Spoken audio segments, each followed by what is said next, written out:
నమస్తే, welcome to true 9 news.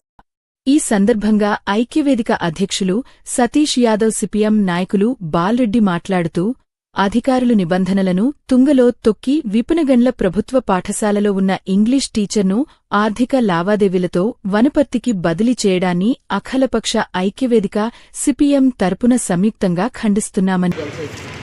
ఈ రెండు పాఠశాలలు కలిపి ఒకటే పోస్ట్ ఉంది, బాయ్స్ హై స్కూల్లో ఇంగ్లీష్ పోస్ట్. ఆ పోస్టును కూడా ఈరోజు పైన రాజకీయ నాయకుల ఒత్తిడితో, అధికారుల యొక్క సహకారంతో ఈరోజు బాయ్స్ హై స్కూల్లో సంబంధం లేదు, అక్కడ విద్యార్థులకు అవసరం లేదు, స్టాఫ్ కూడా ఫుల్గా ఉంది.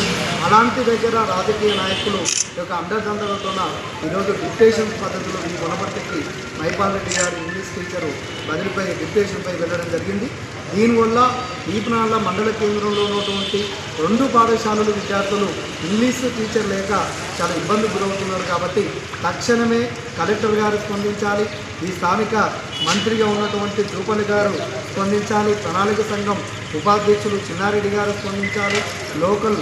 కాబట్టి ఈ రకంగా స్పందించి వెంటనే ఎమ్మెల్యే మేఘారెడ్డి గారు స్పందించి ఆ విద్యార్థులకు, పేద విద్యార్థులకు న్యాయం చేసే విధంగా ఈ డిక్టేషన్ రద్దు చేసి తన పోస్టు ఎక్కడ ఉందో అక్కడ వెళ్ళే విధంగా ప్రయత్నం చేయాలి.